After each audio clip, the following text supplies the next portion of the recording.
Sava Studios presents the Metametheus Project.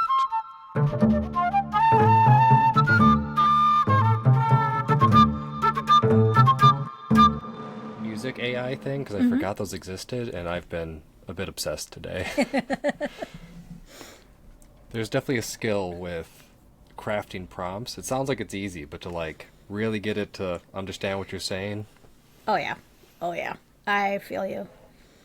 I do a lot of editing with CapCut, and trying to get it to understand human speech is difficult. But, like writing out your own captions is also more difficult, so. Yeah. It's much easier to scroll through and find the words that it doesn't understand. It is. It is. One of the reasons we picked this software is because it has an auto. Because we started on Zoom, and Zoom is terrible for podcasts. But this has the built-in thing where it'll bounce it out where it switches who's talking. And it's really tight. Where Zoom, there was always a delay, so it'd just be somebody staring at the camera while the other person's talking. Drove me nuts. Oh no. All right, so the Cosplay Cleric. It was within moments of your video popping up in my feed that I messaged you, because just the concept was so cool. Thank you. I can't take credit for it, though. It was not my idea. I was just the idiot who took it and ran. The idea came from a good friend of mine, Nick, whom I'm absolutely going to be sending this episode to. This human is basically the reason for my entire career, and I am super grateful to him forever. But basically what ended up happening was it was 2013, and I don't know how much you know of the cosplay scene, but back in my day, 10 years ago, 11 years ago, Homestuck was a really popular fandom, and a lot of the characters from Homestuck are painted gray, or they're called trolls. So a lot of people were painting themselves in gray paint. It was the middle of summer, well, not the middle of summer, beginning of summer, and one person had decided to paint their entire body in acrylic paint. It was 95 degrees out, something like that. It was really, really hot. And when you paint your body with acrylic paint, that's plastic. It blocks the pores of your skin, makes it so you can't sweat. And unfortunately, that person got heat stroke. And my friend was the one who noticed and got that person medical attention. And his thoughts were, there should be someone who's looking out for cosplayers. If somebody had found this earlier or had seen this earlier, because it was a first-time cosplayer, if somebody had seen this earlier or had mentioned something earlier, maybe this person wouldn't have needed an ambulance, basically. So the year after, at the same con, he decided that he wanted to just walk around the convention center, just keeping an eye out for cosplayers. I thought that was a great idea, but also that he needed a buddy. So I volunteered, and I brought some very basic supplies with me that first year. We were initially called the Silent Medic and Cosplay EMS, Emergency Medical Services. But unfortunately, the convention center that we were at is notoriously very particular about their policies, so we couldn't call ourselves medics, because despite the fact that I had medical training at the time, I couldn't call myself a medic, because then people might confuse me with actual medics, and it's a constant problem actually for cosplay repair people, that we get confused for actual medical personnel quite frequently. But we were playing a big old game of D&D at the time, and I was playing my favorite class, which was Clerics, so I picked up the name Cosplay Cleric because of the alliteration, and it stuck, and the idea hit hard, and I've been doing the Cosplay Cleric ever since. I have now gone to I don't know how many conventions, but the last count is about 45,000 cosplayers helped over the last 10 years. That's wild. Yeah, it's been quite a bit. It's been quite a journey. Yeah, and because when I was reading the about me page, and I went to your FAQ one. Yeah, the concept of just the like helping cosplayers, like it's I don't know if you still do, but it seems like it's beyond just the like outfit repair. Like there is some just kind of like being active within the community to like if people make sure people are all right, especially newbies. A little bit. Like that was kind of how the Cleric started, and it's something that I want to continue to foster. Unfortunately, within the cosplay community, I don't know how like into the cosplay community you are. There is quite a bit of negativity, and it's a fact of life. Like within any community, there's going to be positives and negatives. There's going to be good sides of the community, and there's going to be bad. And as I was growing up in the community, like one of the things that I noticed most particularly is this elitism almost, and it's kind of a negative undercurrent to cosplay in general. Is elitism, pick-meism, like that sort of thing, and I wanted to be kind of the counter to that. I wanted to be someone who built up community around me. I wanted to be someone who built up community for the next generation of people like me who came into the cosplay community because they saw an opportunity to be weird in public without being shamed for it, and then finding out that they're still being shamed for it.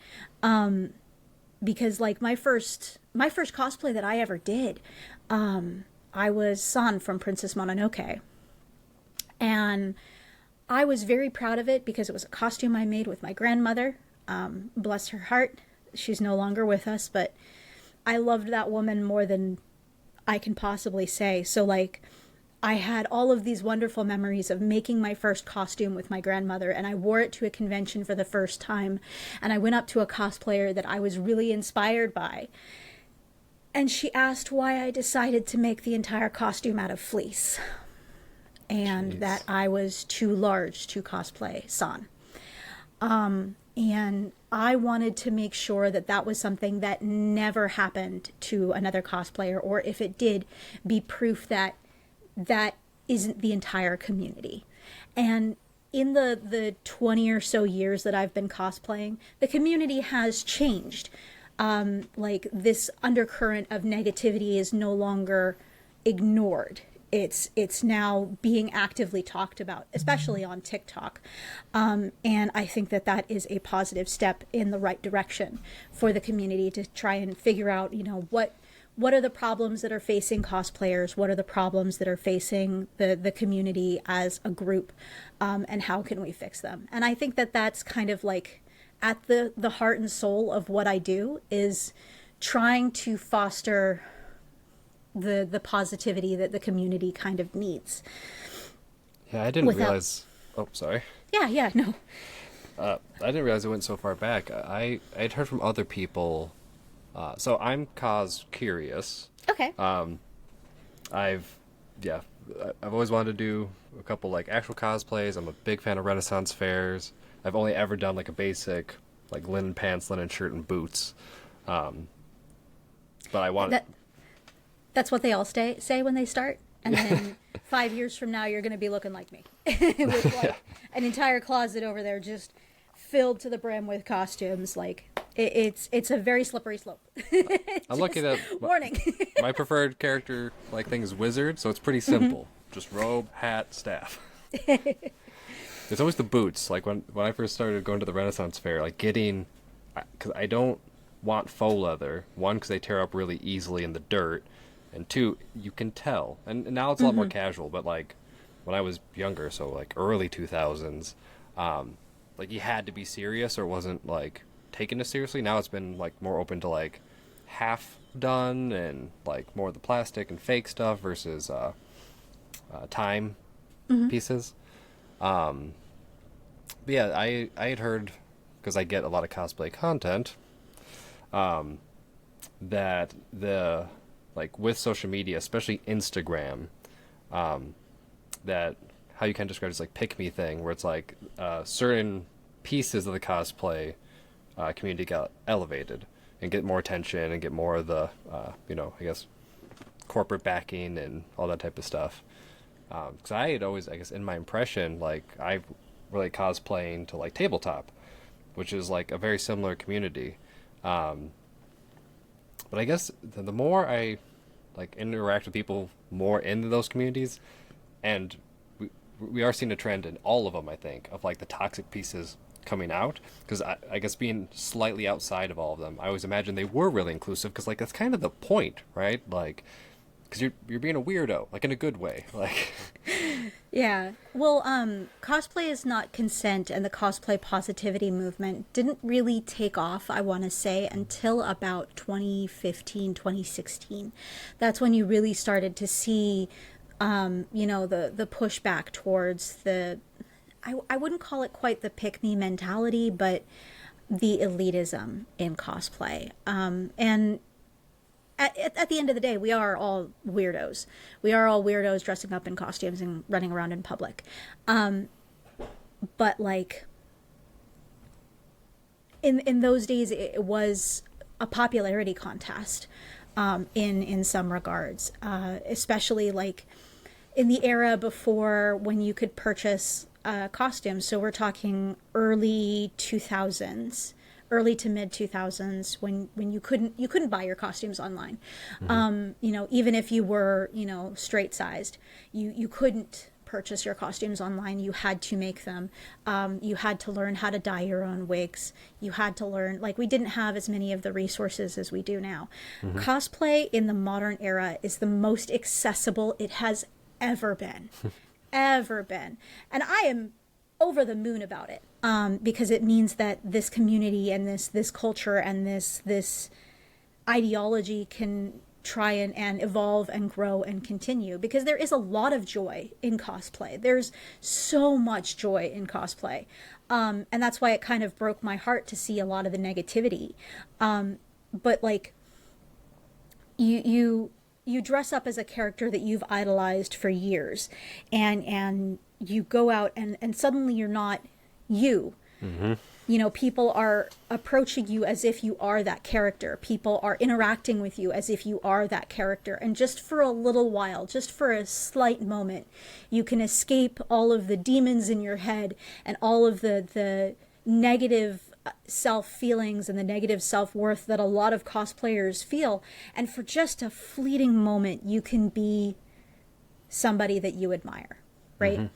And that is absolutely beautiful. And that is almost, I would say, pivotal to the cosplay experience, is the first time you put on that costume and you look in the mirror and you see someone not you is really, really cool. It is a really cool experience, and one that I would absolutely recommend. But like, there's so much joy in being able to be that person or be that weirdo, without fear or judgment, that I wanted to make sure and preserve that for future generations and for the next group. Because like, at the end of the day, this community has been around far longer than most people recognize. Cosplaying is a history, and I'm not the best person to talk about cosplay history so much, but its hack on YouTube has this beautiful series on cosplay history. But the truth of the matter is that cosplay as like a thing started in the 30s, the 1930s. And it was this person, her name was Morojo, I believe, and she decided she was going to go to, I think it was the 1933 not World Fair. Gosh, what was it? There was a sci-fi convention in, I believe it was Atlanta, Georgia. It was the first one of its kind. And she thought that it was a really smart idea to go dressed as a character from one of her favorite books. And she got her friend to join her. And the idea kind of took off to the point where 5 years down the road, you're having cosplay masquerades. They didn't call it cosplay at the time. It was costuming. But You had cosplay masquerades, and the first costume repair came not long after. The first evidence that I found personally was the 70s. I believe it was the same convention had a like table that just had some supplies on it. But like the costume community has been around for a very, very long time, and it will likely be around far longer after, all of us are dust. But I want to make sure that this community has something good, to kind of base itself off of. And I don't think that's solely me. I think that's a group effort amongst the community. The Kamui cosplays of the world who consistently create beautiful tutorials and then give them out, to people for free. The people who are creating tutorials and creating, like, here's this costume, here's how I made it, here's how you can make it too. That kind of free exchange of information and free exchange of ideas and free exchange of skills, I think, is what makes the cosplay community truly unique. It's something that is quite new to the cosplay community. I want to say, started around 2014, 2015, was you started to see people just Cowbutt Crunchy's cosplay, I think, started it. She produced this actually quite famous Ruffles tutorial, and I remember seeing it on Tumblr back in the day. But she kind of started, I wouldn't say started this trend, but she kind of like popularized, there's the word I was looking for, popularized this trend of just like sharing information. And now Cowbutt Crunchy's cosplay is like a widely recognized name in the cosplay circuit.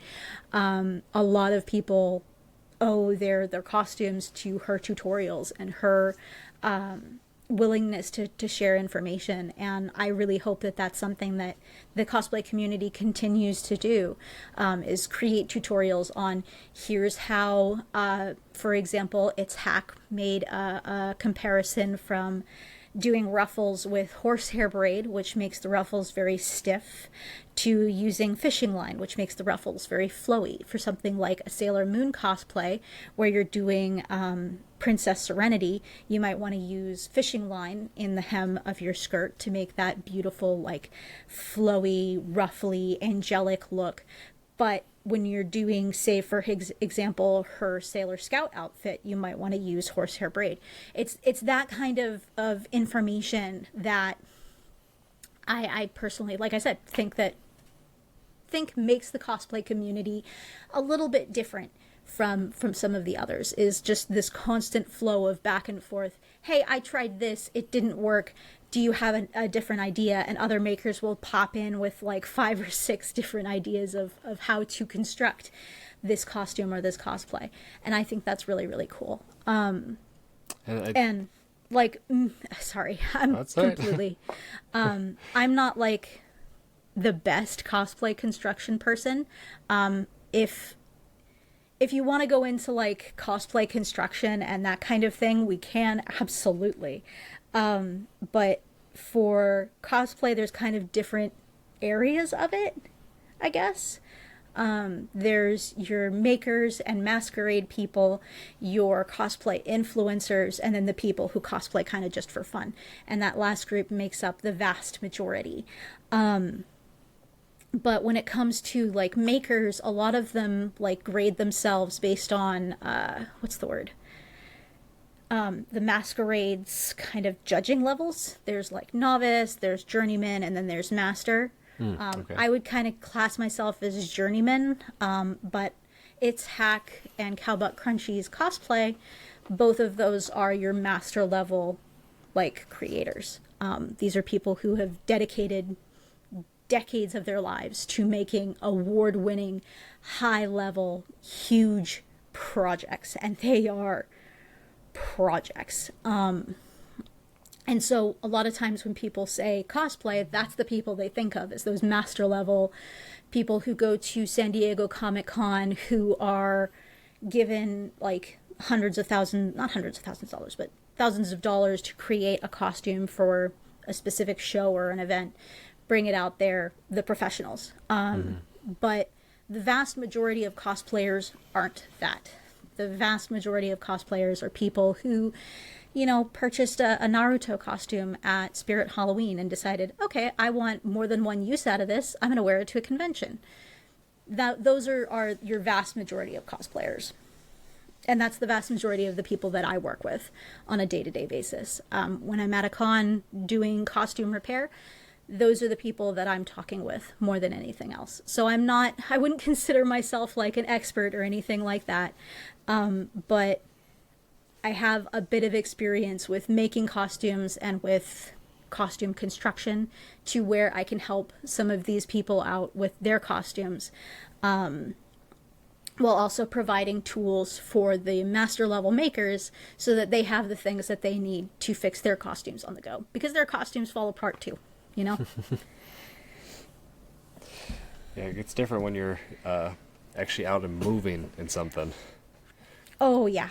I I have a bit of a rule when I'm doing costume repair, and that's the 5-foot rule. If it looks fine from 5 feet away, you're good. If it looks good for photographs, you're fine. Because I could sit there and hand sew and very delicately stitch back that zipper back on, but at the end of the day, you've got places to go, I've got places to go, we've got things to do. So like a quick zipper repair, like stitching that zipper back on with needle and thread, it's not going to look pretty, but it's going to look fine from 5 feet away. Yeah. So one of the things I was curious about, because coming from the Renaissance Fair kind of is like an early experience for me, I don't remember cosplay as a term being used as broadly as it is now. Like Renaissance Fair was like timepiece costumes, and then there was cosplay, which was like character specific. Yeah. But the cosplay concept has slowly like pulled in all these various other like costume things that are now all under the same banner. Yeah. At least that's my perspective. So I wanted to kind of hear what you thought. Like when you say cosplay, what does that include? So for me, cosplay is specifically costume play. That is where you are dressing up as a character or characters. Now that character could be your original character. So for example, I could put on a wizard garb, but so long as that's, my original character, that's still considered cosplay.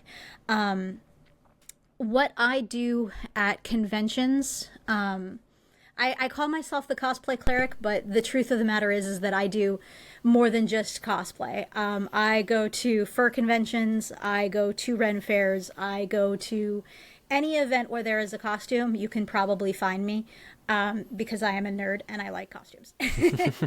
But for me specifically, I wouldn't call, like, for example, my husband has his garb that he wears to Ren fairs. I wouldn't quite consider that cosplay because he is himself just in period accurate costume. And then there are some people who will wear something that looks like costumes, but they're not. For example, Native American regalia. That is not a costume. Absolutely not. That is regalia. That is something specific to their culture. And some people will, like, this is actually really cool. I have seen some people integrate their regalia. So you have people in these absolutely beautifully, intricately beaded powwow. I believe they were, gosh, I can't remember their name, but I need to look that up for you. But they made this Mandalorian outfit. But it's Mando if he was from a Plains Indian tribe. That's kind really of cool. deal. I wouldn't consider that cosplay. I would consider that regalia because it is specific to a culture. But that's just kind of my opinion. Cosplay can be just about anything. Cosplay can be, Disney bounding could be cosplay. if you look at it the right way. So I can tell you the historical origins of the term. I'd be up for that. But cosplay as a term started in 1987. There was a gosh, I can't remember the name of the gentleman, but there was a Japanese reporter who came to the United States specifically to go to a convention in Los Angeles. While he was there, he saw a lot of the costuming culture that America had. Japan had something quite similar, but it wasn't exactly the same thing. So he saw this, and in Japanese, like, colloquialisms, there's like a tradition of taking two words, mashing them together, and that ends up being the new word that means what the original two did. So for cosplay, it was costume play. He saw people running around in their costumes as if they were the character, and decided to take that and brought it back to Japan, talked about it. It caught on there, and when people think of cosplay, they typically think anime or comic books, that kind of thing. And this is kind of why, is because it really took hold in Japan. And then it came right back to the United States. I would say in the 90s, with the rise of anime conventions in the United States, and the popularization of anime here in the States, we started to see a resurgence of cosplay outside of the sci-fi spaces.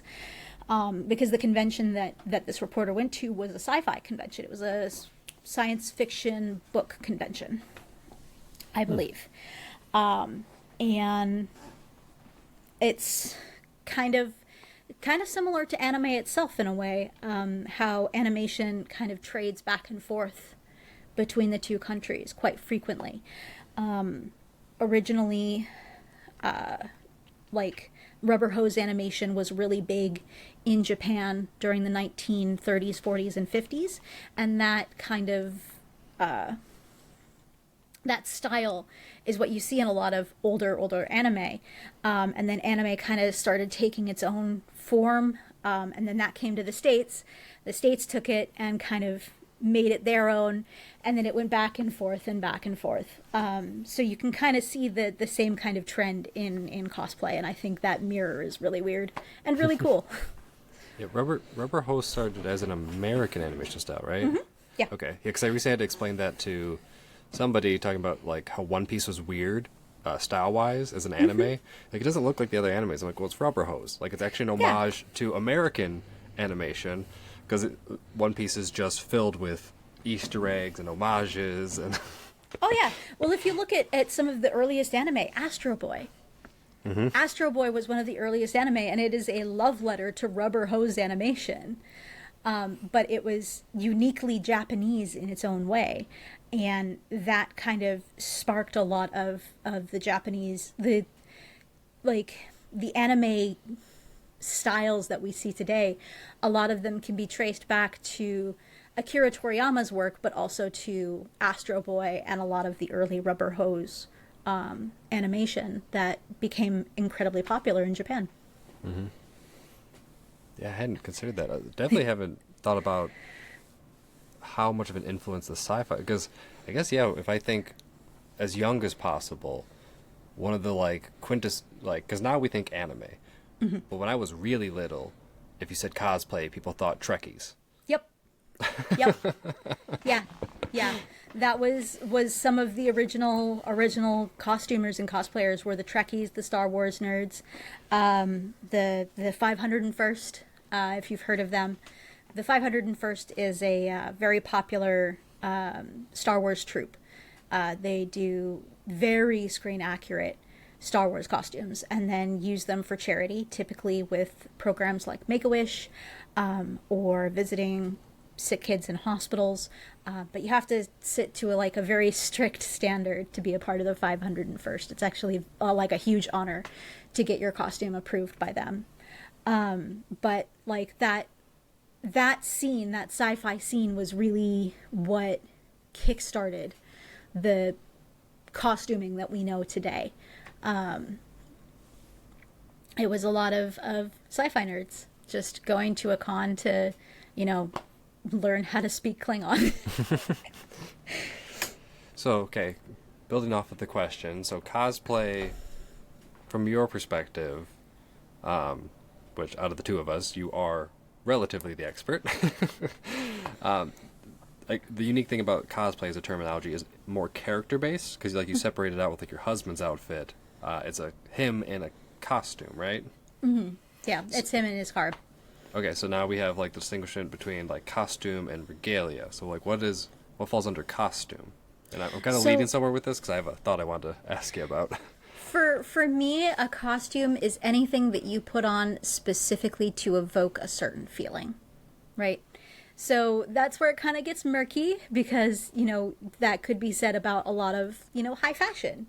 Mm-hmm. You put something on to evoke a certain feeling. But I would personally count, and this is actually kind of controversial.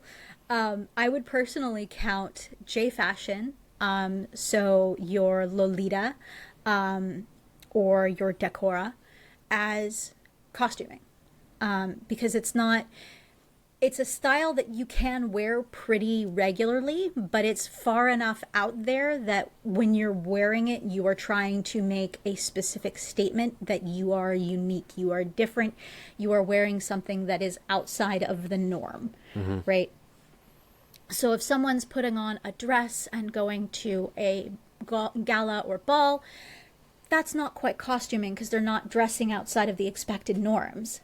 But if they go to a gala or ball in full 18th century hoop skirts, that's a costume. Okay. If that kind of...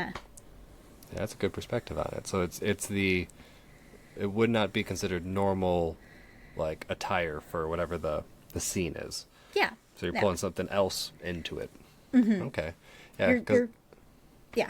You're evoking a feeling or a certain time period or like a certain series or certain program. You're trying to evoke something. So to make it murkier still, these questions are kind of leading up because when I was younger, I took a sewing class in school because I've always been into fashion, and partly from the all the world's a stage, all the people merely players kind of attitude with it, and I wrote a whole thing about punk fashion, learning how the concept of punk selling out is kind of intrinsic to punk rock because Sex Pistols were named after a fashion store. But also I was into the punk rock philosophy, but it really bothered me that there's in my mind there was a costume to be punk. Mohawk patches and safety pins. The whole point is to be unique and anti-conformity, and yet there is a uniform. Yep. Yep. Funny story. My husband has the same problem. My husband, bless his heart, he looks like a golden retriever. I am not joking. Consistently wears tie-dye and basketball shorts and is the most punk guy I have ever met. So if you talk to him about some of the punk conformity stuff, I've heard him go on rants about it so many times.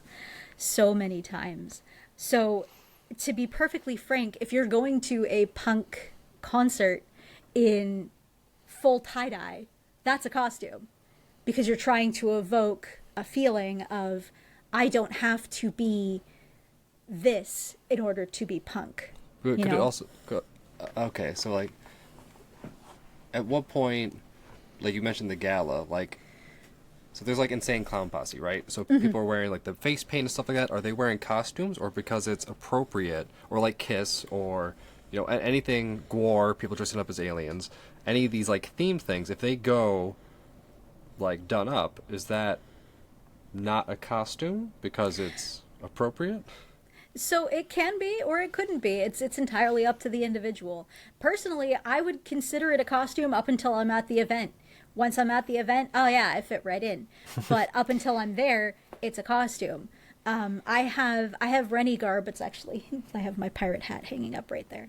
I have Rennie garb that once I'm at the Ren Fair, I blend in just like every other person. I'm part of the crowd. I'm not wearing a costume anymore. I'm just there.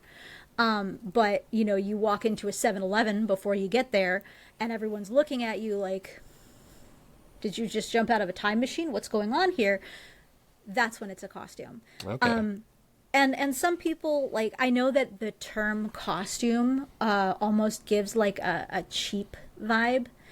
It evokes the idea of spirit Halloween and of pleather and of cheap fabrics and materials. But costumes aren't just that. You know, you look anywhere and everywhere at the cosplay community, at the Red Fair community. They put a lot of love and time and hand stitching and a lot of work into their costumes to make them look this certain way. And it's an art form, really. So it's not a cheapening of an outfit. It's trying to, at the end of the day, we're all trying to make ourselves feel better, feel different, feel like we're not like a whole bunch of electrical impulses piloting a meat suit, right? We're all trying to make ourselves feel something. And if you're wearing something that makes you feel something and you want to call it a costume, it's a costume. If you're wearing something and it makes you feel something, but you don't want to call it a costume, then it's not. You know, it's all up to the individual. I know that's a really easy way to cheap out of a hard hitting question. Well, I mean, like that's kind of the thing, right? Is language can be so nebulous, especially in this thing, because that was always my, like, where it broke my brain, like having to go through the process with like punk fashion. I was like, it made me, to this day, I'll tease people that all fashion is, I use the term cosplay just because it gets across the idea, but like all fashion is costume, right? So like a bunch of people wearing Hollister, like, and like the cut jeans, stonewash, whatever the group is. When they're in their group, it's the attire. But for everybody outside, they're signaling who they are, which is a costume. So I had this like weird thing where I felt like nobody would admit that they're wearing costumes. Like that fashion and costumes, and it's not a bad thing. Like that's, I feel like it could be so much more engaging if we just admitted, like, yeah, we want to dress up as like some kind of character. Like when you leave the house, you're not just normal you or like baseline you. Yeah, there was a famous drag queen who said, "You were born naked and the rest is drag." And, you know, she was right. She was right. She was absolutely right. I'm definitely on the team because I keep seeing the stuff appear on my feed, and I just need to get some of the garb, but to start bringing specifically the Renaissance Fair stuff into casual wear, because like it's the whole, like, you know, how people think men want to dress, how they really want to dress, and everyone's talking about like, why don't we have cloaks instead of jackets and stuff? I'm like, well, you keep saying that, but I don't see anybody else wearing them. I definitely will be, but between this year and next year, be somebody who does that, because I've done all kinds of weird fashion stuff before.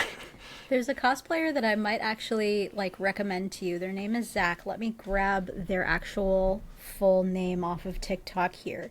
But they're a circus performer, and they do a lot of circus performances and specifically sear wheel performances in cosplay. But they also do like a lot of men's fashion, but it's elven men's fashion, and it's peak. Absolutely peak. Let me find him for you, because I will take every single opportunity to like shill my friends who are really cool and really awesome. Ooh, on that note, one of the things, so personal anecdote unrelated to the costume stuff, when I saw your frequently asked thing, and it was kind of like some of the questions were about like how to support you and stuff like that, and you like emphasizing you do it as like a kindness and a service, super inspiring. And I had recently found a music artist that's called Honeychurch.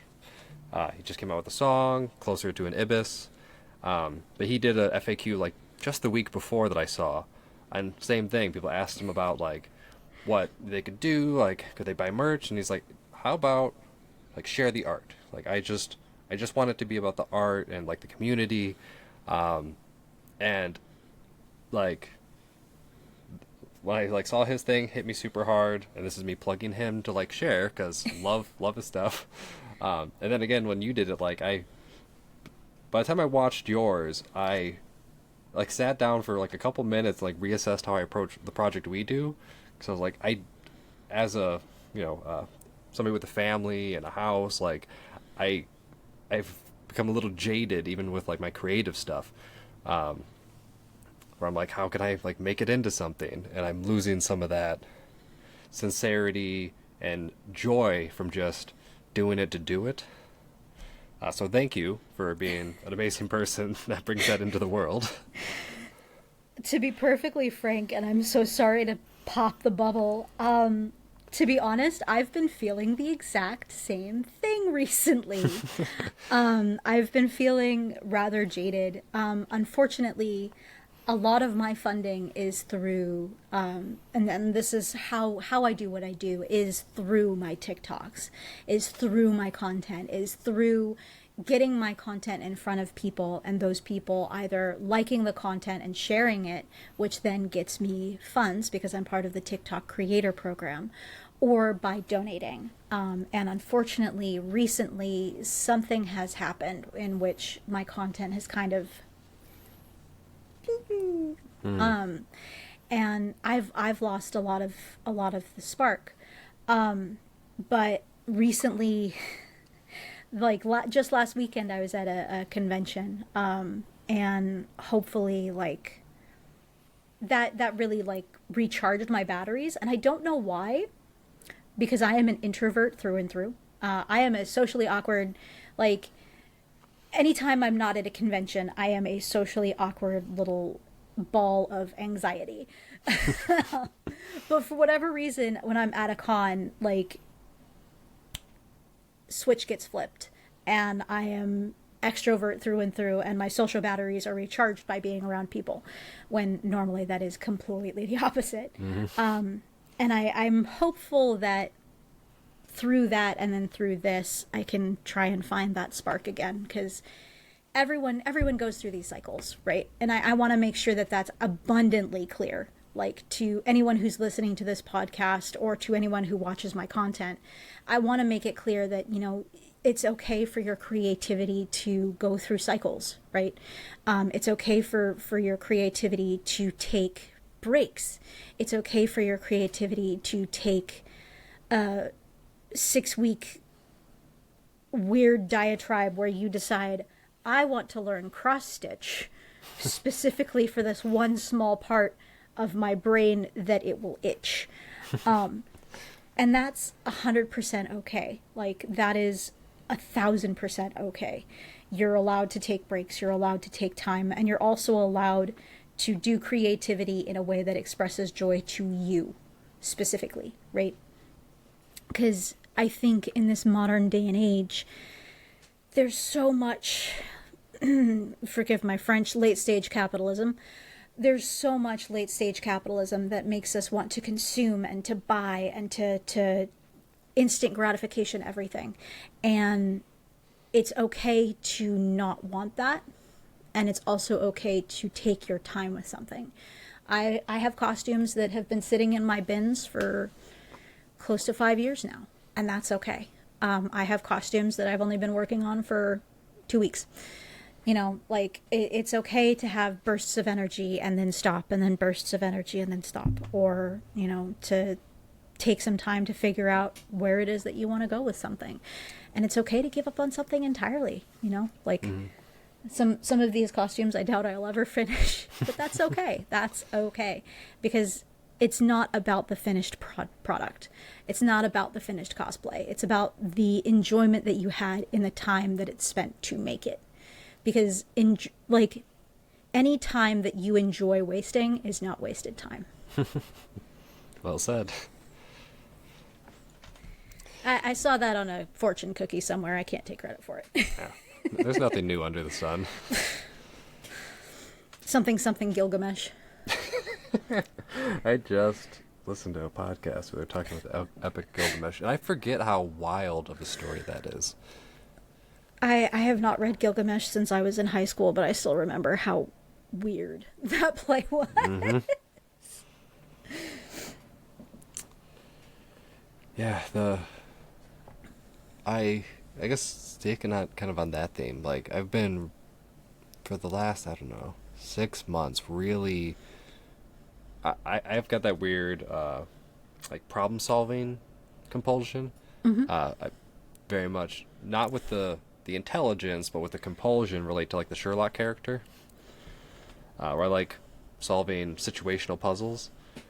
And it just feels to me like with TikTok and all this stuff, like we could, like, the ideal form of capitalism that people try to pitch, meeting with like the community element of like socialism, could be met with like pulling things out of like corporate stuff and moving it into communities. So in my mind, like simple things like don't buy from Amazon, buy from Etsy.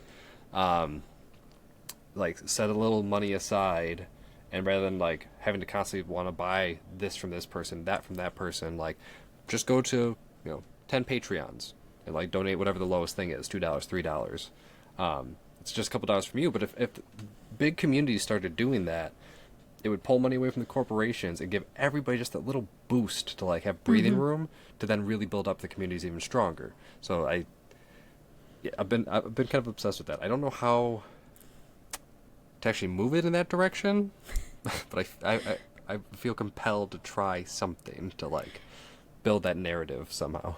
Yeah, and that's perfectly like worthwhile and valid, and like in a way kind of what I've been trying to do is trying to build community in the cosplay world and try and like boost ourselves and each other up in small ways without trying to push too much the capitalism and trying to push too much the spending money, because at the end of the day, and I'm very lucky in this, at the end of the day I do have a platform, and that platform does get me funding, and that funding is at the cost of absolutely nobody, except TikTok. Which I am perfectly comfortable taking TikTok's money. I'm not gonna lie. But I really feel like in this age when we have a lot of creators and influencers and all of that, like I the ability to skyrocket through, I want to say the social economy has never been so easy as it has been right now. A lot of people's attention are focused on the online, on the social medias. So you see a lot of influencers and a lot of creators on TikTok and Instagram and Twitter and Twitch and YouTube being able to build entire careers that can fund not only themselves but their communities around them. For example, Mr. Beast.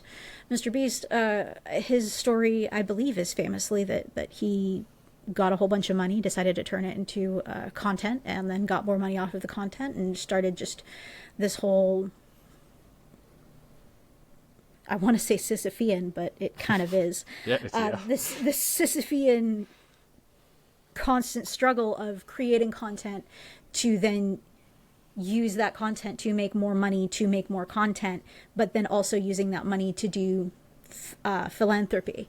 And his team is not a small one. He has a very large team of people around him that he hires who then benefit off of that content as well, and it's a snowball effect.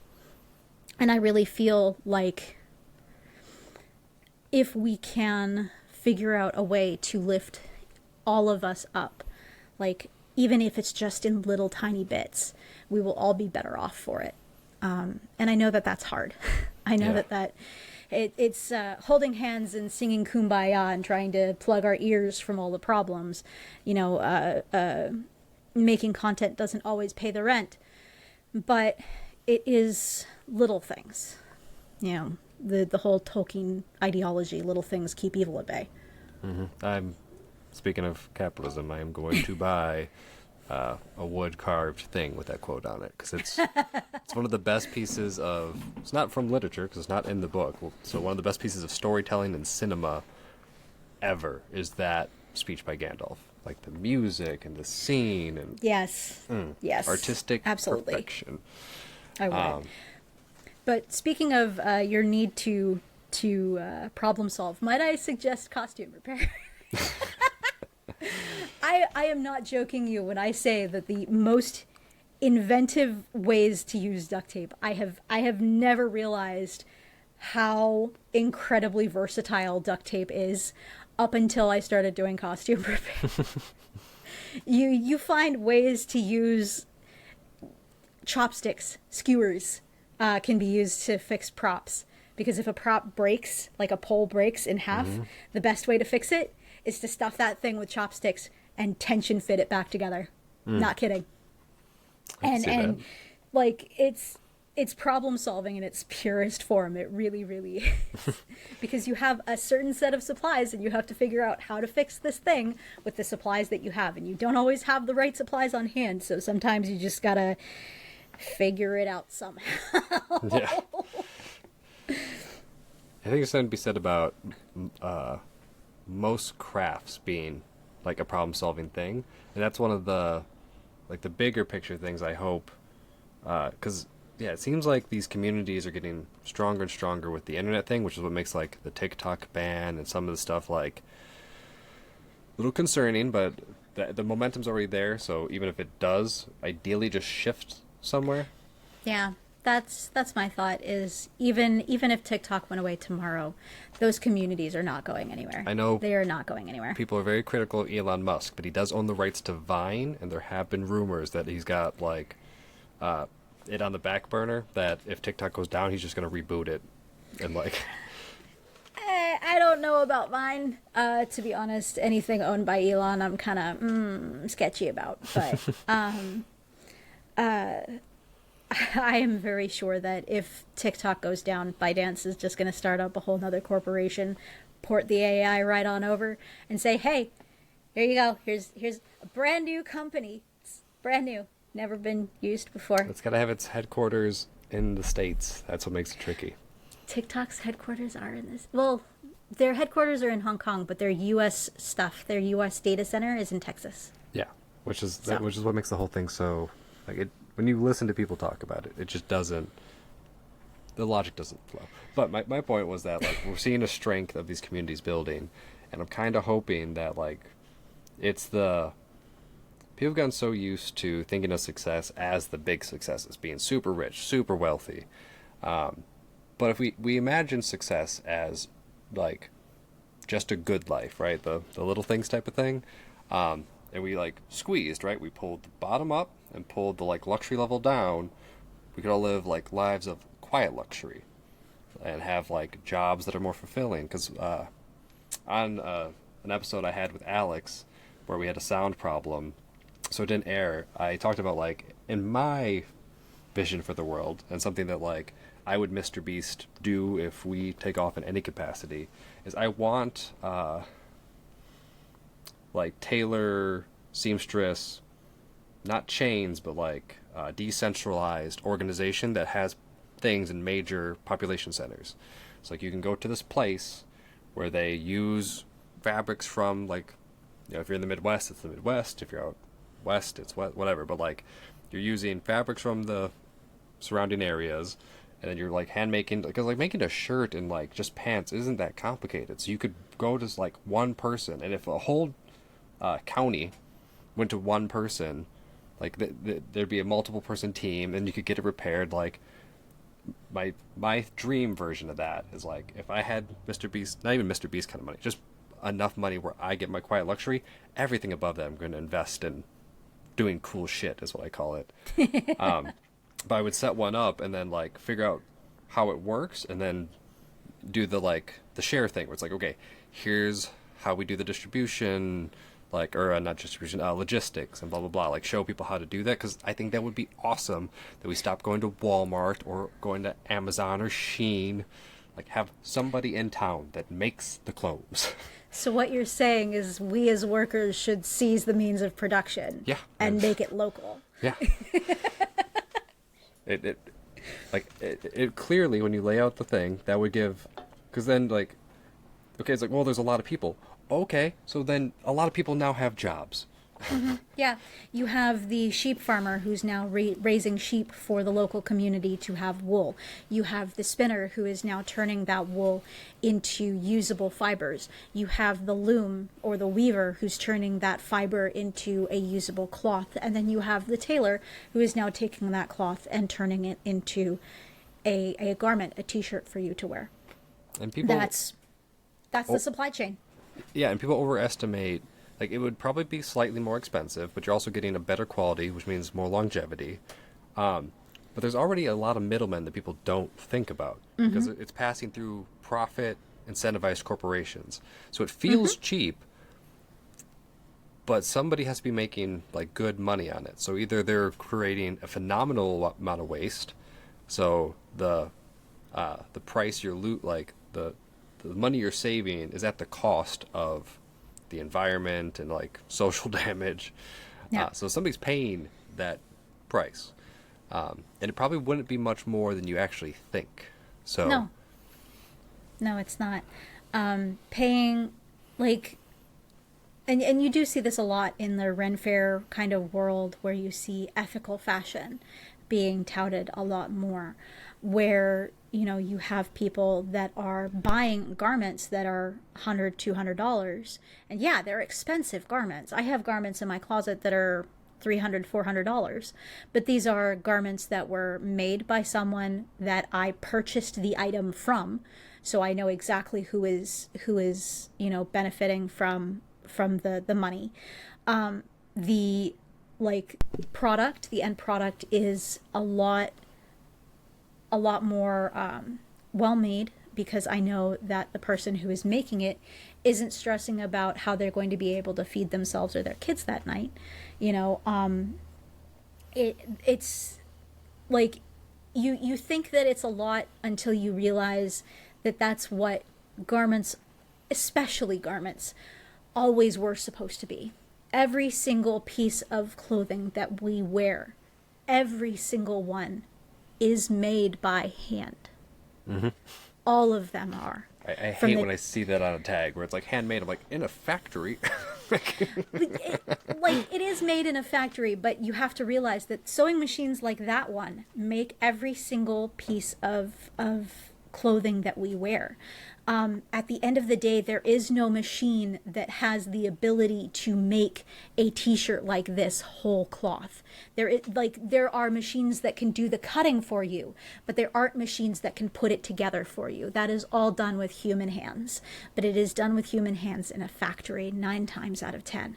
And those factories pay those people next to nothing. Nothing. And that $200 Balenciaga t-shirt that you're buying is probably from the same factory that made the $20 Gildan one that you're getting at the tourist shop down the street. You know, it should be illegal to consider yourself a luxury brand if any of your stuff is made, like, outside of the country where you're headquartered. Yeah, like, there are certain products and certain things that you can't make elsewhere.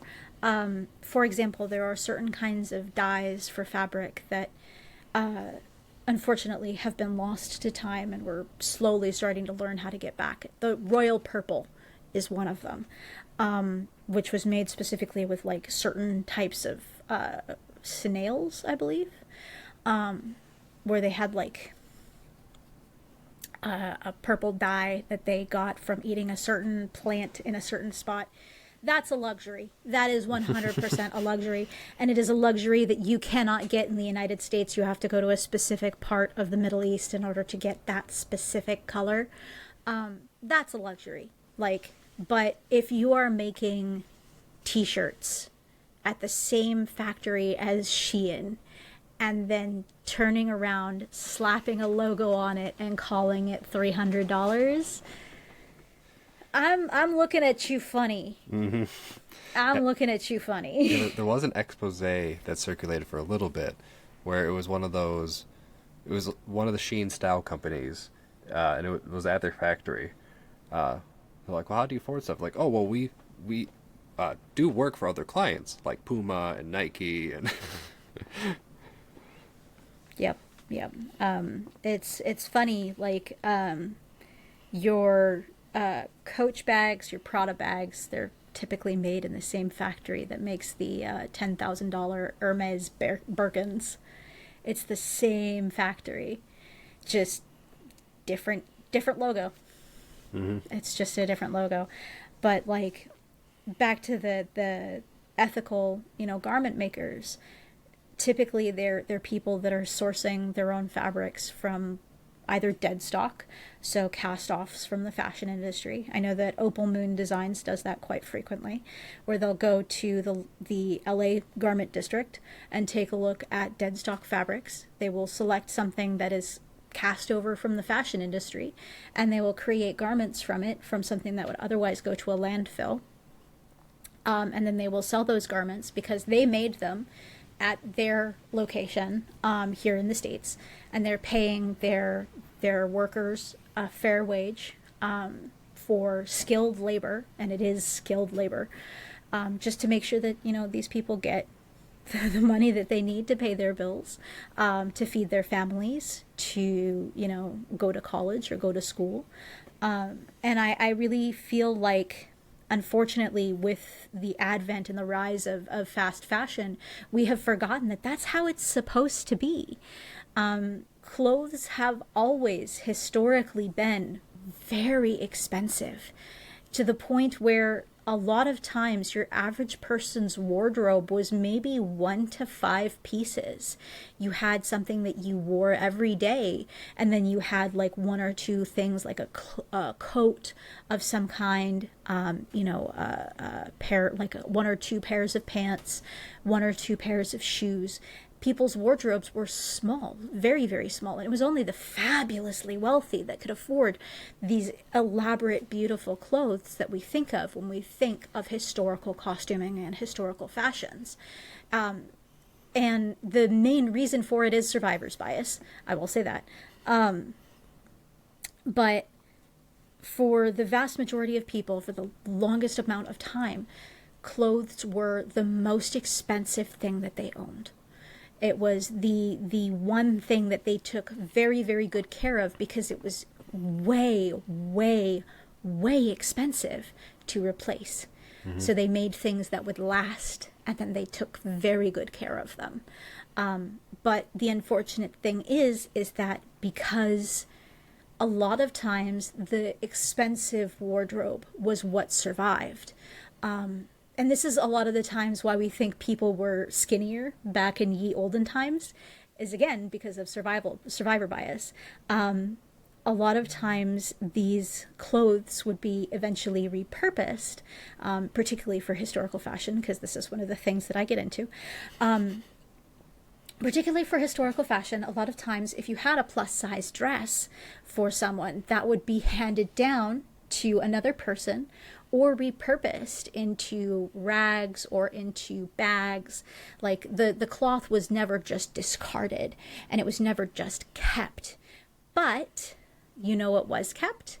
Typically those debutante gowns. The debutante gowns of women who would just wear them once to their one big event, and then they would put them in a box and save them for their children.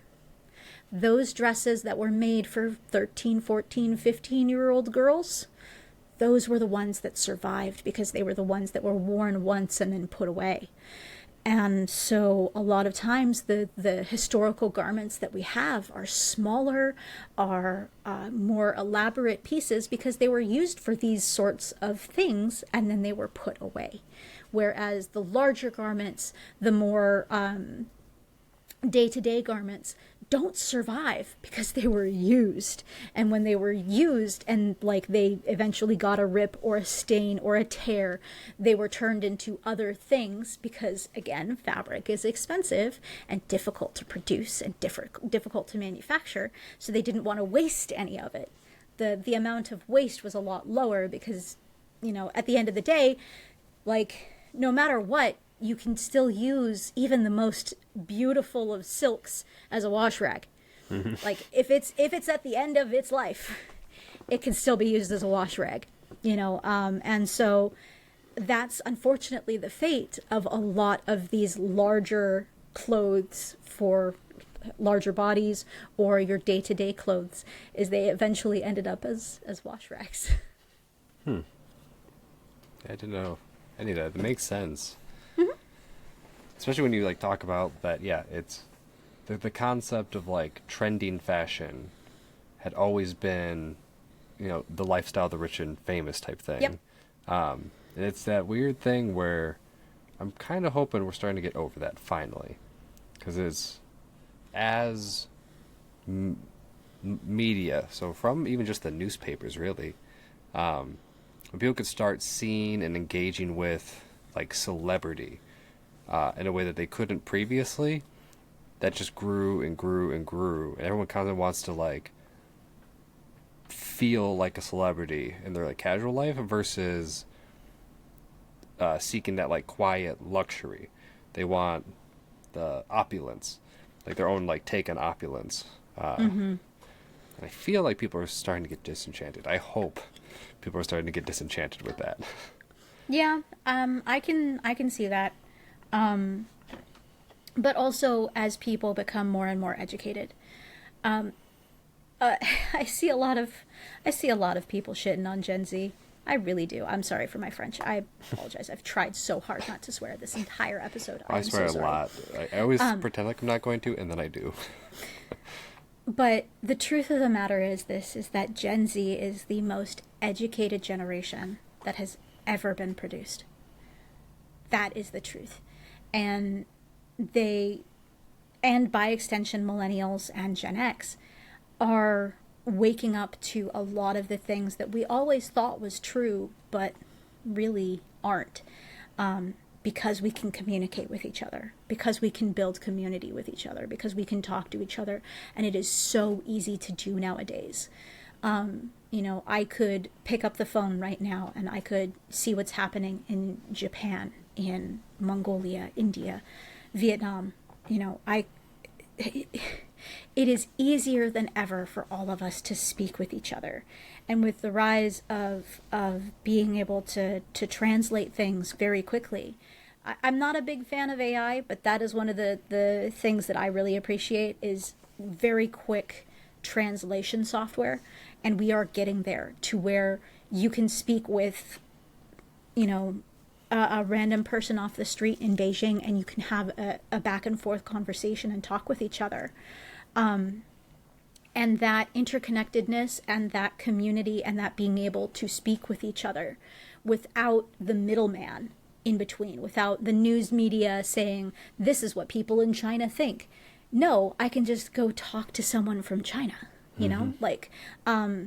if I wanted to hear about what is going on in insert country here, I can just go onto TikTok and search it up, and there it is.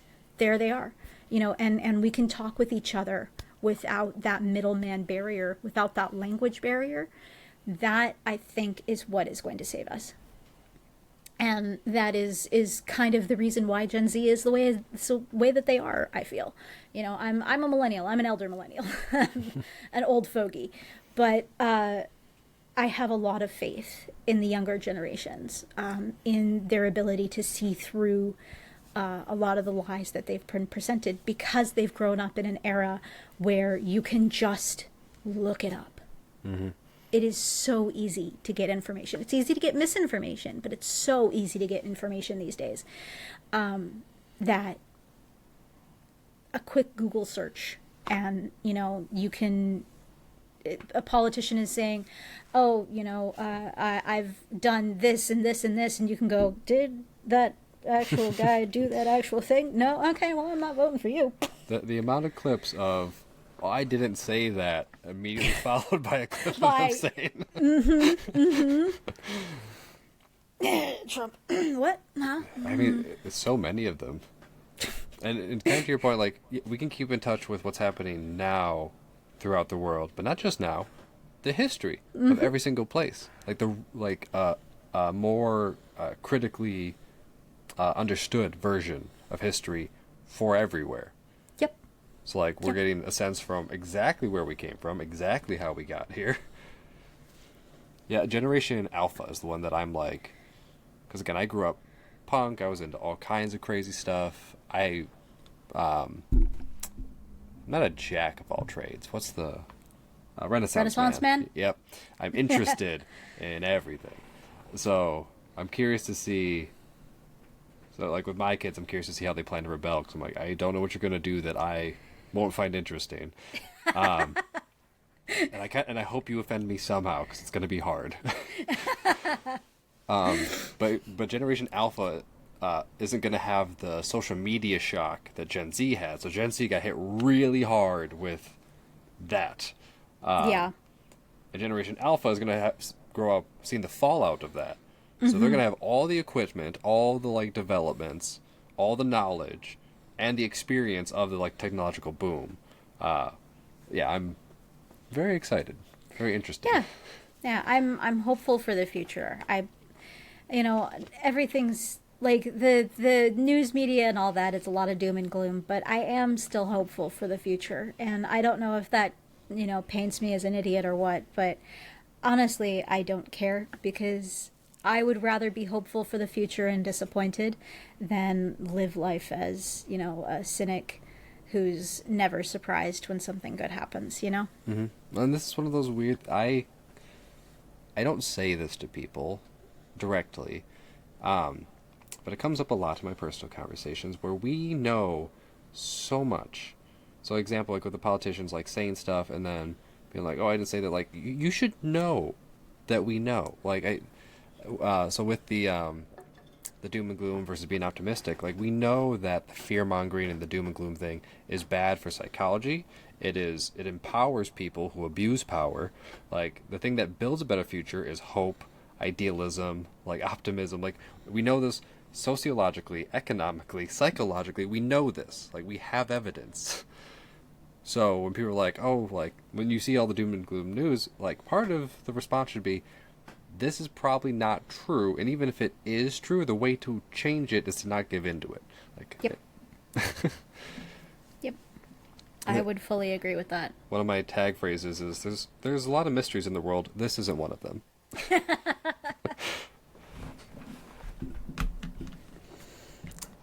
So, yeah. All right, looping all the way back around. So who is your favorite character that you've ever done for cosplay? I would have to go with, and this is the most popular character on my TikTok, it's my fairy godmother. Ooh. I did a costume of fairy godmother from the original Disney film. And then I discovered the Cinderella sequels. And in the Cinderella sequels, fairy godmother is a out-of-pocket weirdo. Just the most... forgive me for saying this, she is so spacey and stupid. And I loved that characterization of fairy godmother as just this kindly old lady who just whoops forgot her wand and started a time paradox and ended up as a statue for however many years. Because, whoopsie daisy, my bad. So I really enjoy, getting to dress up as fairy godmother and cosplay as her. It's a very simple costume, but I don't see a lot of people cosplaying as her. I've seen maybe 4 or 5 other fairy godmothers since I've started cosplaying as fairy godmother. Mm-hmm. But she is a character that I feel I resonate very strongly with as a very doting old lady who is very forgetful and kind of spacey sometimes. I definitely feel like that's one of the characters that you get a lot of interactions, because people don't see it that often. They know it's going to be a fun, like, with you in character, a fun interaction, no matter how it goes. I feel like that particular cosplay, like, I love costuming as old ladies. You get to do whatever you like. My next costume, and this is the one that I've been working on for about 5 years, is Genkai from Yu Yu Hakusho. I'm hoping to have it finished, maybe, hopefully, fingers crossed, before Anime Expo next month. But I really love cosplaying as old women, because number one, you don't see those very often, but number two, you get to do whatever you want. And it's always in character. Yeah, there's a humor and sass, especially in cartoon and anime, just old people in general. 'Cause I would love to go as Iroh to something and just have a grand old time. Yeah. I've Or Merlin from the Disney movie. Yeah, my husband has that perfect Iroh-like look. The only difference is that his hair's not gray, but, judging by his father, he'll get there. But I've been asking him to join me in cosplay for a while, but I don't know if that's ever going to happen. I've promised him an Immortan Joe, so we'll see how that goes. But yeah, like Iroh is one of the ones that I've been trying to cajole my husband into wearing forever. Yeah, the dream one for me, like, at least recently, this is the one that I want to do no matter what, is my other co-host Matt has like the long hair and everything, so I wanted us to go as the Monster Hunter duo. So I would dress up as Trevor Belmont and he would dress up as the Witcher. I was like, that would just be like a cool concept of like bleeding the worlds with the same like class. That would be awesome. And I just get to be an asshole and be in character all the time. Oh man, I hadn't played Castlevania before watching the Netflix adaptation, and I love the interactions between Alucard and Trevor. Just it was so hilarious. I was literally on the floor.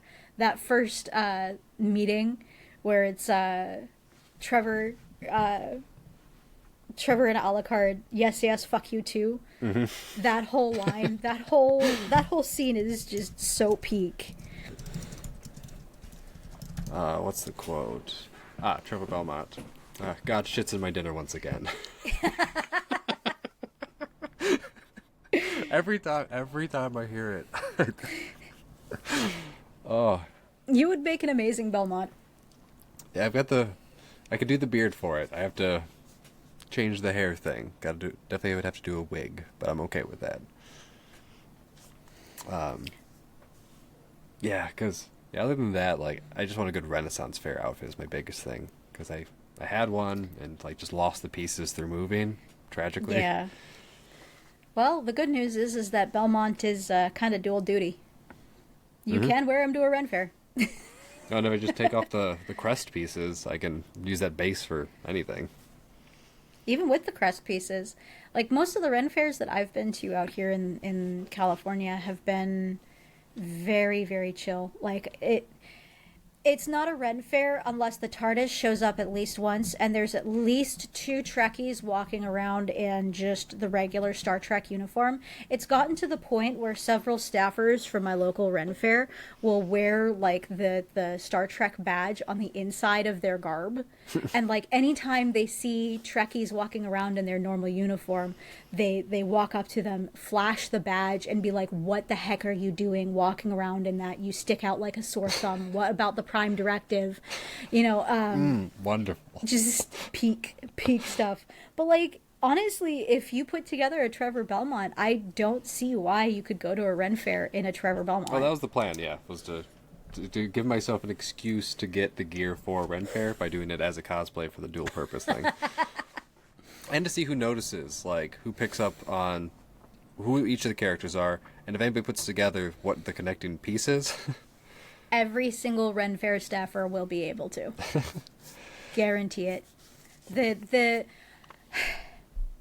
overlap between cosplayers, Ren Fair people, and D&D nerds is a circle.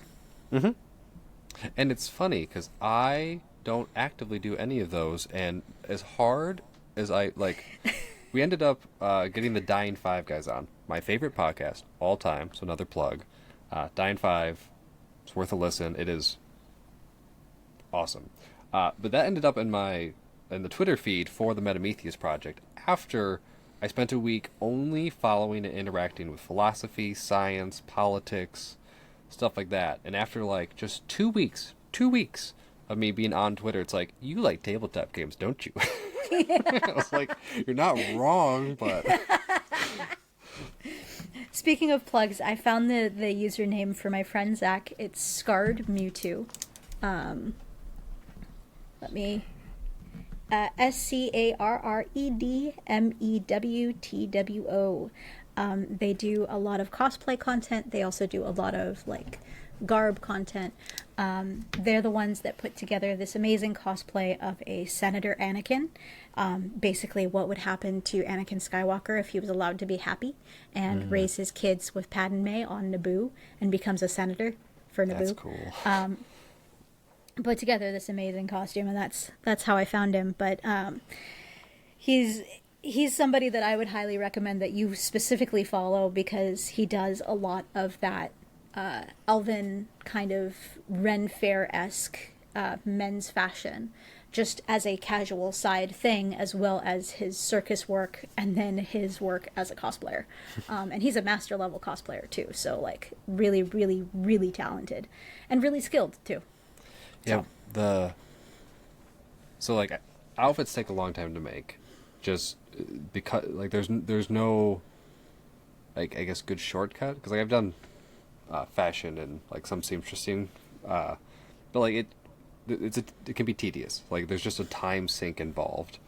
There is. But then for the cosplayers that also become masters at makeup, so that they can then shape their face to look like a character. Doesn't matter what they normally look like. They can make the bone structure look different to match the character. It's the amount of time just to learn that skill on top of making the outfits, like, is crazy to me. It's cosplay is the hobby of 1,000 hobbies, because you get to learn everything, and I do mean everything. You like, there's the basics, there's the sewing, there's the wigs, there's the makeup, there's the everything, but then there's also, I want to learn timbre embroidery, because that's a specific technique that's specific to this one costume, and I'm probably never going to pick it up ever again, but I learned how to do timbre embroidery for this one costume. So like, and the cosplay community is filled with stuff like that, and I think that's one of the reasons why the community is so dead set on sharing information so freely, is because there's so many little things that go into costuming. For example, and this is one of my weaknesses, is EVA foam. I am terrible with EVA foam, but there are costumers out there who have spent the last decade of their life putting together costumes out of floor mats, and they put up like tutorials and lessons on how to do it, so that even someone like me who has very little experience can still figure out, okay, this is how you put together these two pieces to create, say, a circle or a mask or a helmet or a full plate. You name it, you can probably make it out of EVA foam, and somebody probably already has. But I think that's one of the reasons why the community is the way that it is because there's so many different hobbies that are kind of blended together under the blanket label of cosplay.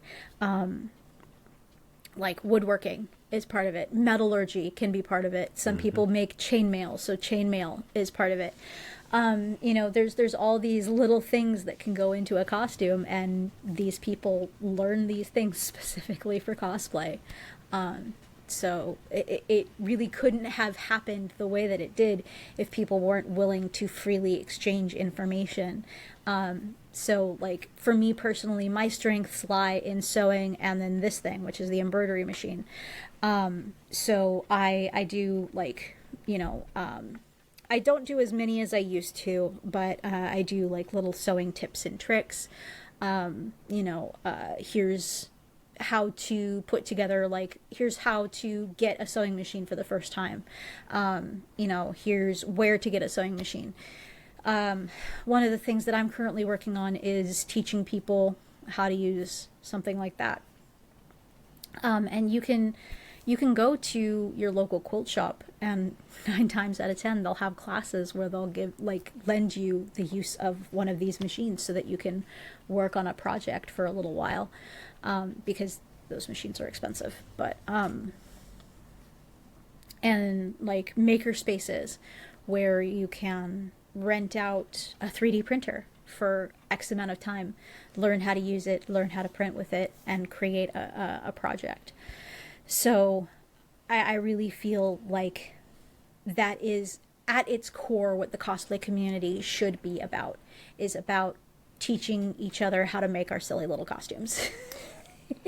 So something you said sparked, something you said on one of your pieces of content sparked me making that connection to like the community sharing thing. You mentioned the word cottagecore. So what bridging out from like cosplay to like costuming as it bleeds into like normal life, which again I'm kind of hoping, and I plan to be one of those people that starts wearing more of the costume gear as attire. When you get to things like hobbitcore and cottagecore, you start getting into things like homesteading. Mm-hmm. So like it's moving from like fiction into like plain fiction into like real life change and community building. Mm-hmm. And I've been like actively watching that grow, and I'm really hoping that that maker community energy just keeps growing, because that's how it was. So we're like moving back, but we're also doing it in a new way, because it went to ground zero and we're rebuilding it. It's really exciting. Yeah. One of the things that really brought me a whole lot of joy was specifically with the homesteading community, which is actually rather large where I live. But there's local groups that are like buy nothing groups. You can find them typically on Facebook. But joining that group as part of your local, or as a part of your local community, I cannot recommend that enough, because sometimes, for example, I needed some beeswax for a project of mine, and I went to my local Buy Nothing group, and somebody was like, hey, I had this project where I wanted to make like some lip balms for my upcoming wedding. I have these extra bits that I'm not going to use. Can anyone take them? So I was able to take them for free, and I was able to give her, some of my jam as like thank you. But that trade of goods instead of money in your local community is something really cool, and I hope that's something that we slowly foster, or not slowly foster, very quickly foster, because at the end of the day, there's a lot of things that want to divide us, but none of them are stronger than the people that are right next to us.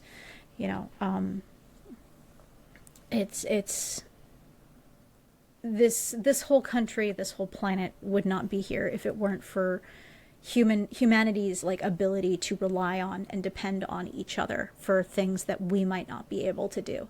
Like, for example, I cannot weld for the life of me. Anything that has to do with metal, I am sadly bad at. My husband, however, is a mechanic. So we, rely on him to take care of the cars and take care of everything else. And, I make sure that his pants are hemmed and taken care of, and his clothes are washed. And if that's the traditional gender role, so frickin' be it. But it works, because he has a hard time learning how to sew, and I have a hard time learning how to change the oil. So... if we figure out how to rely on each other for our needs, we won't need to get them from outside sources. We won't need to get them from, places where the people are extremely taken advantage of and paid a pittance, Mm-hmm. Seize the means of production or something. Yeah. Keeps coming up. Yeah, Something socialism. Yeah, Alex and I disagree a lot, which is why we started doing episodes together as a regular thing, because he puts stuff in ways that definitely helps me change my mind on things, just because if I don't have somebody well versed to talk about it too, like if I come across somebody who's a socialist enthusiast, but they haven't like really thought it out, it's disappointing for me, because like it's a phrase that gets brought up around me as a person a lot is I don't want to be right. Like I don't need to be right, but I need to know right. So it's like if I'm saying something, it's not that I need what I'm saying to be right. I need what the thing is to be right. So if it's wrong, I need to correct it. But we have that like dichotomy of I've come quite a bit from like the middle. So like revolutions are fun. The trouble is they create like power vacuums. Like you can get populist like power leaders out of that. Like there's a lot of risk and like a quick snap change. So maybe like starting with the bring capitalism out of corporations and like into communities, and then from there, once we have that breathing room, then we start getting there, right? So it's like yeah. Unfortunately, like so I started out life as a Republican. I was very, very right wing, very capitalist, very what's the word? Like my parents were very middle of the road Democrats, but my teenage rebellion phase was being a Republican. So I really bought into a lot of their ideologies up until I really started snapping out of it, and seeing how, I wouldn't say bad, because I do know some Republicans who aren't bad, but how the ideology has kind of twisted our priorities in ways that I'm not particularly fond of from the Republicans or the Democrats. Not to get too far into politics and too far into economic strategies, but the truth of the matter is that socialism hasn't worked for us recently, but capitalism is failing us badly now. So we need to figure something else out, and quick. But you're very right in that a revolution is not the way to go about it, because in the end, all that's going to do is it's going to cause problems for the people who are the most marginalized amongst us. You know, the people who are already down on their luck, the people who already are having a hard time finding their insulin. You know, and I tell this to a lot of the Republicans that I speak to, because they say a lot that they want this revolution, that they want this glorious change to come about in our country, without realizing that if they wanted to do that, the problem is they might not get their insulin for 4, 5, 6, 7, 8 months, years, decades, while the country rebuilds. And the loss of logistics is what causes a lot of the loss of life during revolutions and during upheavals and that sort of thing. And you might not think it, but the likelihood is that you are part of that minority, whether you like it or not. You know, we all rely on the supply chain for all sorts of things. You know, I don't grow my own food, so where would I get food if the supply chain is disrupted? You know, I can make clothes. I have the fabric to make clothes, but I don't have the ability to eat clothes. So, you know, if the supply chain gets interrupted, I am suddenly amongst the people who are the most, you know, at risk. And I don't think a lot of people recognize that they would be amongst that group if there was some kind of giant upheaval. Well, and yeah, when I hear people talk about like the apocalyptic outcomes, they always imagine like the intensity and like, like, oh, we need bunkers and guns. It's like the groups that are going to survive are the ones that have the strongest sense of community. Period. Full stop. The reason we're at the top of the food chain, the reason we get anything amazing done, is the community like energy, and like unique individuals for like certain innovations or art or whatever it is pop up, but that's because the community is what stabilizes it, which is why revolutionary like energy, good. What we need though is to build the infrastructure, like so that as things start coming down, we have something in place, Yeah. right? So that it doesn't fall down on top of us. And that starts with community every single time. Yeah, and yeah, moving it out of like the political sphere into like the philosophy sphere, which is again kind of what I thought this was going to be, but philosophy is such a broad It is. term. Everything's philosophy. Yes.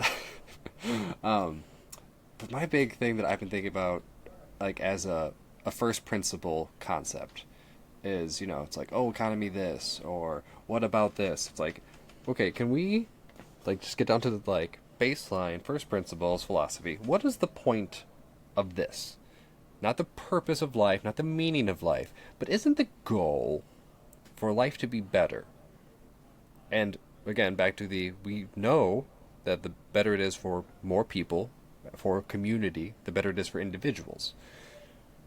Like net, right? Because once you hit opulence level, like you're hurting the system under you, so it's just a ticking time bomb before Yep. something bad happens. Yep. So sustainable good comes from the community thing. So shouldn't we all start with, okay, how do we make things good for us? Like, it's like, oh, well, what about money and profits and retirements? It's like, okay, start with, let's just, like, the goal should be, in my mind, or like, because otherwise what's the point? Like, if we're not just trying to get to the Star Trek future, that's always my thing. There's all the dystopians out there. Star Trek. We want to get to the Star Trek future where, like, humanity figured it out. We work together, needs are taken care of for everybody, and we can just kind of fuck off and do fun shit and explore this huge universe we live in. Like that, isn't that the goal? And if it's not the goal, what is the goal? Like I can't imagine any other goal. Like, oh, for just a couple people to get rich and then die, and then another couple people to get rich and die. That's not a goal. You're not moving anywhere, right? Like we gotta back to the hope thing. You gotta hope for something. And the hope is Star Trek future. Yeah, I would agree with you there. The unfortunate thing is that there is hope and there is reality. And you've got to try and figure out a good balance between the two. And it does start with making sure that people's needs are met first and foremost. Because you can't do a revolution on an empty stomach.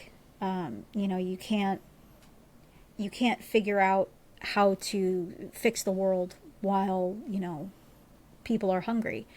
So it starts really with helping the people around you. And it starts with helping like your friends and family, your neighbors, your community. It really does start there, and it starts with small things. It starts with, your neighbor kicked over a ball into your yard. It's, picking up the ball and throwing it back over, no matter how many times they knock on your door. Like, because those kids are only going to be kids for so long. They're only going to have that experience for so long, and making sure that that's protected and you're not yelling at them for throwing a ball over your fence. A specific example, but it's little things that we do for each other. And if we start small, even if it's just, trying to make someone else's day better. If we start small and work our way up from there, I think that it is possible to get to that Star Trek future. The problem is that there are people who benefit from the status quo. And until it is no longer a benefit to be a part of that, we're still going to deal with that. We're still going to deal with the reality of the situation, that it is that there are people at the top and there are people at the bottom. So the only solution that I really have is just to keep trying to help the people around you, keep trying to do little things to foster community in whatever way you can, to foster trying to do good. And even if that's just, you know, raking leaves out of your neighbor's lawn when they're too sick to take care of it themselves, or, you know, making sure that your elderly neighbor has groceries for the week because you have a car and they don't. Little things like that really do help in massive ways that we could not begin to fathom how much of an impact they make. Even just in what I do, which is do free cosplay repair, which is by all and large like the lowest on the low in terms of like changing the world. I've had people come up to me 5 years later and say, you fixed my costume one time, it saved my con, you know, I met my husband at that con. Like, little things that you do in your life that, even if it's just handing out a safety pin at a convention, have this weird snowball butterfly effect that you cannot even begin to fathom.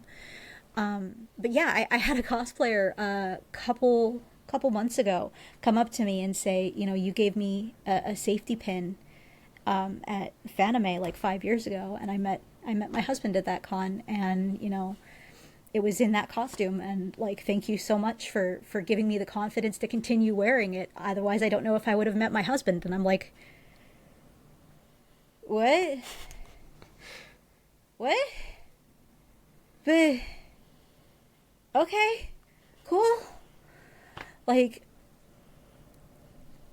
it's proof of concept that like little things that you do can have major impacts on the people around you, even if you don't see it, even if it's just handing out a safety pin. Like, and that's kind of been my whole philosophy. Even if the cosplay cleric doesn't go anywhere, even if the cosplay cleric doesn't become, because I have grandiose plans like anybody else, you know, I want to turn the cosplay cleric into a multi-country endeavor where I'm paying other people to do the exact same thing that I do at cons, you know, have like a large nonprofit dedicated to cosplay. But even if 10 years from now I'm at the exact same place that I'm at, where the cosplay cleric is just barely breaking even if that were the case, I would still continue to do it, because at the end of the day, this is a service to a community that has provided so much to me. It's given me a reason and a purpose. And without that, I don't know where I would be. I don't know what I would be doing. Certainly not this, certainly not talking to you, certainly not doing a lot of the things that I do. I have a lot of opportunities because of a silly idea a friend shared with me 10 years ago. But like, we have no idea the effects that we have on people, even if it's just for the smallest things, even if it's just for saying hi to someone on the street, can change or like dramatically alter the path of someone's life. And I think we need to be aware of that. And we need to be aware of the fact that we can positively change people's lives for the better, even if it's just in tiny, tiny ways. Because those little tiny ways add up really quickly, really quickly. And it just starts with being kinder to each other. And that's hard. It's hard being vulnerable, especially when you've been hurt before. But it's worth it. I really, really feel like it's worth it. I don't know. The sincerity of your kindness is truly inspiring. I'm just here, man. Vibes is like a thing for me. Like you've got that kindness vibe. Like I said, I was moved just from watching like the video and the sincerity of it. And yeah, I think Thank you. I've been trying to create a new I guess, language thing, because I think language is fun. I'm big on narratives. So everyone knows the phrase like hurt people hurt people. I don't have a good catchphrase for it, but like kindness works the same way. Like when you give out kindness into the world, each person like that builds up their like kindness level a little bit. The same way like a hurt person hurts somebody else and their hurt level builds. The same thing works with kindness. So if you can muster up just a little bit here and there, like then it gets out into the world, it strengthens your own ability, your capacity for kindness. So it elevates yours and it elevates theirs. It's infectious. Mm-hmm. Yeah, and it's harder because it's a choice, right? Like when you're hurt, you're being reactive. And the difference is with kindness, it's a choice, which I kind of think makes it cool because like that's the human thing, is the ability to like choose to have some kind of like initiative in the world, in your life. Yeah, you actively choose to be kind every single day. It doesn't cost anything. It might be harder than being cruel, and it might be harder to like, because I do know that a lot of the kind people in my life were hurt very badly, and they actively chose to be kind in spite of the hurt and the pain that they received. And it is harder in a way to be kind because you're being more vulnerable. You're not like you're not grasping at as many opportunities because you're trying to be kind. You're trying to be a good person. And I know that there were a couple of options I could have taken really early on in the cleric's like path that would have gotten me a lot farther than what I am now if I had taken them, but I didn't want to take them because I didn't feel like it was right for me to do. And I don't regret it. But like, I know that my life would probably be easier if I had swallowed my morals and swallowed my pride and decided to do these things. But at the end of the day, I feel like I am a better person and a happier person for being where I am despite it, Mm-hmm. And I recognize that it's not the easier path. In a lot of ways, it's the harder path. You lose out on opportunities. You lose out on things by choosing to be kind. But in the end, it is absolutely worth it because life is easier when you're kind. When you're not angry all the time, when you're not upset all the time, when you're not reacting all the time. Life is simpler in a way. And I think more people are starting to wake up to that idea, that just being that hateful, hurtful person, while it can get you farther in the short term, in the long run, it really isn't the way to go in life. And I do see that happening, particularly with, again, the younger generations. I'm on TikTok all the time. I really am. And like the amount of kindness that I see from the younger generations really fills me with a lot of hope and a lot of joy because they actually actively care about other people. They actively care about other people's hopes and dreams and feelings, and they're bringing that care to the forefront. Like, take, for example, the recent protests for Palestine. Like, I really don't feel like that would have happened if it weren't Gen Z at the helm. Because I don't know about you, but as a millennial, I was so badly beat down by the political system over the years that I didn't feel like I could make a difference except at the polls. And these kids are showing us that, yeah, you can. You absolutely can. And you can do it with kindness. You can do it with peaceful protests. You can do it with just getting together and building a community, however small, even if it's just in the front lawn of a college campus, to teach other people about other ways of life that aren't their own. And that really did bring me a whole lot of hope, which was then summarily dashed again by the police. But I have hope for both the military and the police, because at least for us as a country, because I know as a contemporary topic, the founding fathers are a bit spicy of a topic for some people, but credit has to be given where it's due, that they instilled the ideals like right into the very bedrock of what it means to be American. So, and you have this like habit of police and the military being very patriotic. So at some point, like, it's gonna click, right? Like, I can't imagine in America where the government uses the military to turn on the people. I think there's people that want it to go that way, but there's this, like, the flame of freedom, right? Like the flame of liberty that is the central mythological thing of America. That as long as that's there, there's a hope that's going to catch for them too. Yeah. At the end of the day, your cop neighbor is still your neighbor first and a cop second. And, like, almost certainly believes in some form of idealism. And they've just lost touch with it. Partly because they have to, like, this is what they have to, unfortunately. Because they see the worst, right? So, like, as they see better, they'll remember. So it's one of those things where the better, like, the community does, the better the people that, you know, are the heavy hand of the community, the better they'll do too.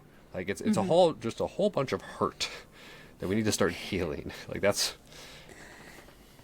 It starts with therapy.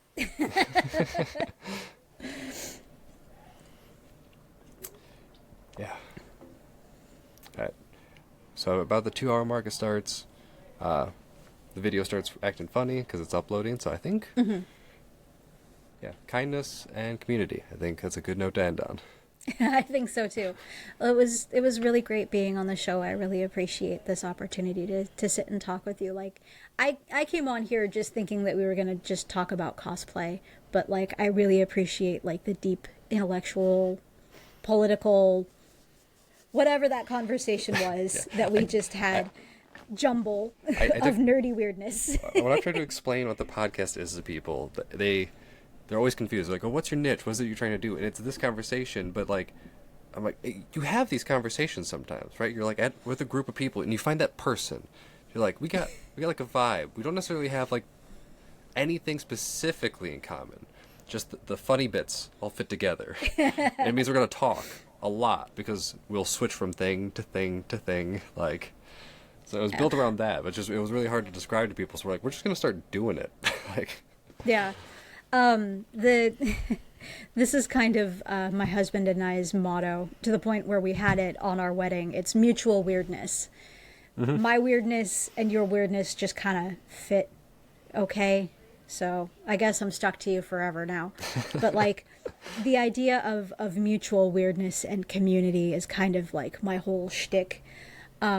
So it was really cool to meet someone who's completely outside of that space, but still, like, kind of can talk to on a personal level about all the weirdness, not just the niche weirdness, but like the whole thing.